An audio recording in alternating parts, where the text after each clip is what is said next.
yang membuat orang takut, yaitu dikenai sanksi hukum jika teman-teman sampai memblokir WA atau memblokir handphone DC pinjol tersebut.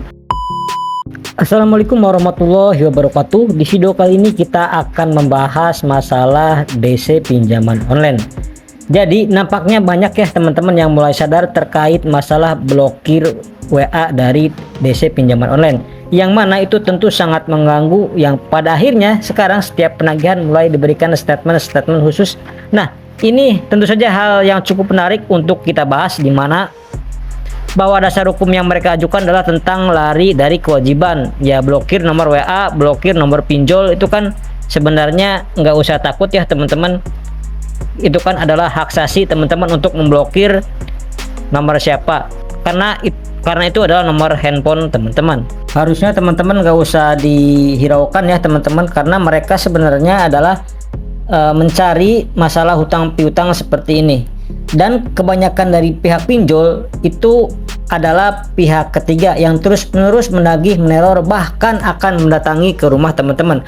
Jangankan gitu, kita nggak angkat telepon dari mereka itu juga nggak masalah ya teman-teman. Itu adalah hak asasi teman-teman, sehingga teman-teman nggak perlu takut ancaman ataupun apapun itulah ya teman-teman. Karena begini ya, itu kan lumayan sering yang bertanya tentang masalah blokir WA ini. Itu aman nggak sih ketika kita nggak respon sama sekali dari WA tersebut?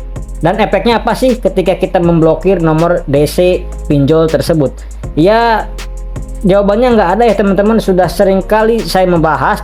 Dan satu hal lagi ya teman-teman, slik OJK teman-teman itu pasti akan menjadi jelek ketika teman-teman itu tidak membayar ataupun gagal bayar di pinjaman online tersebut. Tapi itu nggak perlu takut ya terkait risiko-risiko dari DC tersebut. Saran saya teman-teman tetap cari kerja, tetap cari uang. Nah, nanti ketika teman-teman itu sudah mempunyai uang, teman-teman baru bisa membayar hutang pinjol tersebut. Nah, apa saja sih yang harus teman-teman lakukan dan nggak boleh teman-teman lakukan ketika baru saja galbay di aplikasi pinjaman online? Assalamualaikum warahmatullahi wabarakatuh. Di video kali ini kita akan membahas 5 tips nih untuk teman-teman yang baru galbay atau telat bayar di aplikasi pinjaman online, baik itu di Akulaku, Kredit Pintar, Kredivo, EasyCash, ada Kami.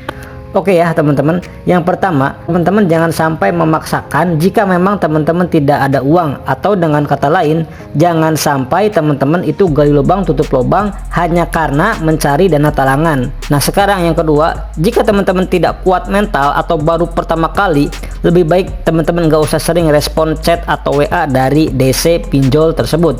Kenapa? Karena hal ini akan mengganggu mental teman-teman dan akan membuat mental teman-teman itu drop, serta membuat teman-teman ketakutan yang gak jelas, dan bahkan mungkin teman-teman akan berpikir yang tidak-tidak dan belum tentu terjadi. Kemudian 3, yaitu jangan bayar cicil sebagian. Maksudnya gimana sih jangan bayar cicil sebagian?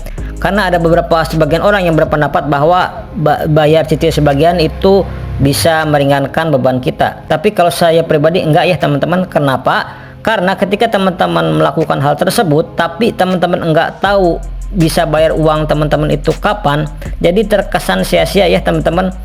Udah dendanya juga kena, kemudian bunganya juga kena ya teman-teman. Kecuali memang teman-teman telatnya itu cuma 1 bulan aja, bulan depan itu teman-teman bisa bayar pinjaman sampai lunas, itu ya nggak apa-apa sih ya teman-teman. Nah, yang keempat nih ya teman-teman, yang mungkin paling penting, teman-teman pastikan siapkan mental, karena bunga teman-teman itu akan berjalan ya mentok-mentok di 100%. Contohnya teman-teman meminjam sepertinya itu 5 juta, maka teman-teman maksimal itu mendapatkan denda dan bunga sebesar 10 juta ya teman-teman.